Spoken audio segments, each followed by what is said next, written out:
Hi, I'm Justin, and we're going to talk to you today about team teaching as critical reflection and using personal learning.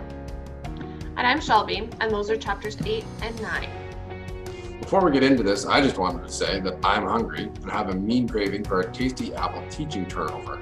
I'm going to go to McDonald's before we begin. Is that okay, Shelby? Well, although it's out of your preferred learning style, why don't we try and make them ourselves? We can talk about critical reflection through team teaching and using personal experience to make the best apple teaching turnovers. Brookfield asserts that students who learn in the preferred learning style risk possible growth and opportunities for deep learning. He says that when learners are not exposed to new ways of learning, they tend to stagnate and lose authentic opportunities for development. In the context of adult learning, this means that educators should strive to mix methods and evaluative options that strike an equitable balance between affirming students' preferred learning styles and introducing them to alternative ways of learning. This balance is not easily achieved overnight, but with conscious effort, we might never learn how to bake on our own. Shelby, I'm useless when it comes to bake. I don't even know how to make grilled cheese. How many anchovies do you put in your grilled cheese? Anchovies? That's gross. I'll help you, promise. Working together will make it much easier. Team teaching is an incredibly useful technique, modeling the collaborative processes most students will work in their future careers. Brookfield states teaching colleagues can offer different perspectives on a class, interpret classroom events in multiple ways, help us recognize our assumptions, and offer valuable analysis of why things did and didn't work. It ensures colleagues work together effectively and learn from one another in an open environment where someone has your back. So I got your back. Let's start by getting everything we need. Grab a bowl to start. Alrighty, it looks like we need to combine the open-mindedness and 4 cups of impostership in a large bowl with our critical reflections while we prepare the rest of the recipe.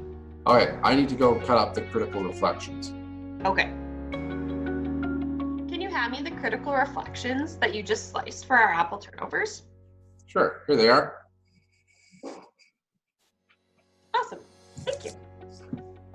Man, those critical reflections look so good. My turnover is going to be amazing. You mean our apple turnovers, right?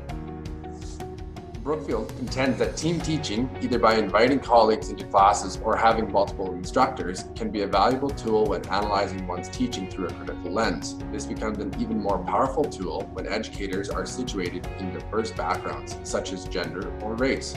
One particularly salient example provided by Brookfield illustrates how he, a white male, eventually assumes decision-making power by answering the questions in singular instead of a pluralistic view from a team teaching perspective. A truly egalitarian mindset is difficult to master, and we can easily find ourselves taking control of simple baking tasks with just how we communicate. Okay, Justin, you need to melt vulnerability in a large skillet over medium heat. Perfect. Then you're going to drain the impostership from the apples from the critical reflection and place them in the hot skillet and cook and stir for about 2 minutes. Okay, now I add positive affirmation and appreciation and some co-teaching support and cook stirring for 2 more minutes. Stir together empathy and impostership. Some. Thank you. Pour it into the skillet and mix well. So, Justin, you need to hand me the skillet too. Here you go. Thank you.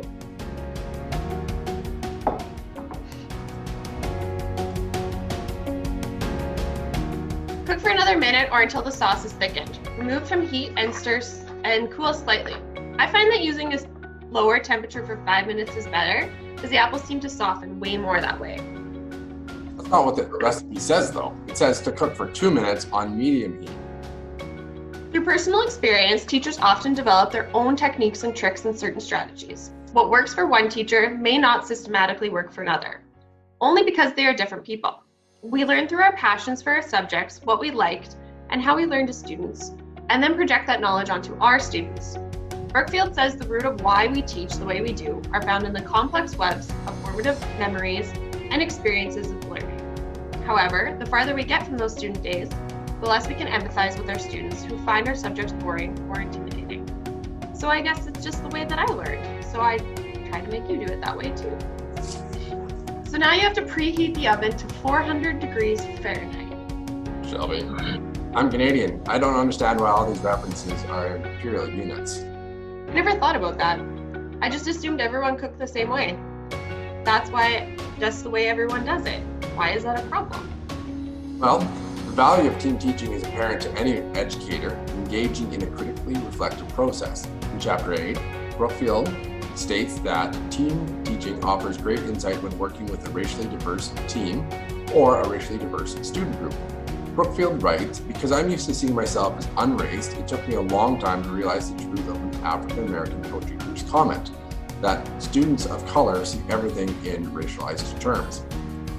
The act of team teaching forces educators to confront how their interactions with students will not be universally interpreted, and something even as simple as temperature can be challenging to communicate.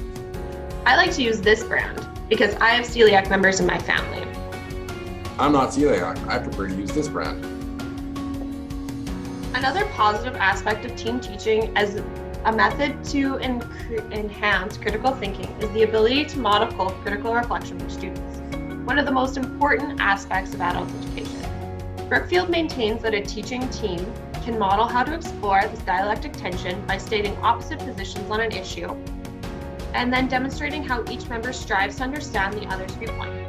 Members can summarize each other's arguments, check that they've understood these correctly, and ask questions designed to elicit why these views are held. Team teaching is an ideal way to model this process, even if it is just about gluten-free alternatives. Wow, my squares look terrible.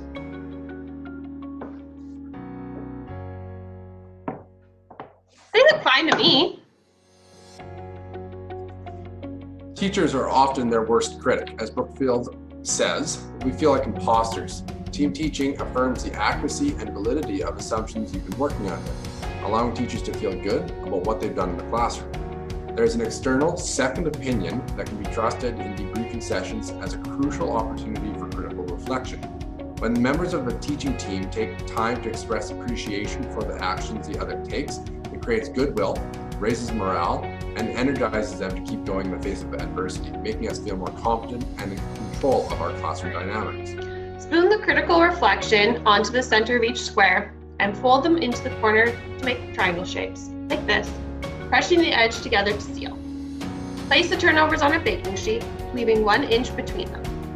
Here you go. Bake for 25 minutes in a preheated oven until the turnovers puff and are lightly browned. We won't glaze them until they're completely cooled. For the best glaze, we have to mix together the professional development workshops and conference attendance, some recreational learning, and finally, a little bit of grad studies. We're going to adjust the thickness by adding more professional development or recreational learning if needed. Then we're going to drizzle the glaze over the cooled apple turnovers. The value in both professional development workshops and conference attendance is that both provide experiences that can be reflected upon for one's own teaching. Brookfield writes that these experiences can either repel or engage our intellect and emotions. After analyzing these experiences, educators can work to emulate positive experiences and avoid negative ones in their own classrooms. He goes on to say that recreational learning is a form of personal learning. It is here that he asserts that the best learners, the people for whom a skill or subject becomes entirely naturally, often make the worst teachers. This is because they are, in a very real sense, perceptually challenged. Brookfield continues by saying when he was connected with a learner on the same level as him, as a struggling learner, he fared much better than the instruction provided from an expert. This similarly competent individual offered advice that allowed Brookfield to succeed. In this case, the expert did not need this tool, and as such, perceived it as being useless to everyone else. Taking opportunities to grow as learners in teaching is incredibly important to our professional development. Brookfield says being on the receiving end of these utterances as learners reinforces our appreciation of their significance. For example, taking a graduate degree can refresh what it feels like first to be a student and how it feels to depend so much on someone's approval. It should make us much more aware of the power we wield in our own classrooms and how that power is exercised ethically. This power is an important concept to remember in our own classrooms as it influences everything students say and do and want. These turnovers turned out fantastic. I can't wait to eat them. They look amazing. Overall, team teaching and using personal experience in our classrooms can only benefit both the teachers and the students within. Teachers become more confident in their practices and empathize more with the students. Critical reflection allows us to grow as professionals in an education field, focusing on new insights, opportunities for equity, and increased conviction in our practice.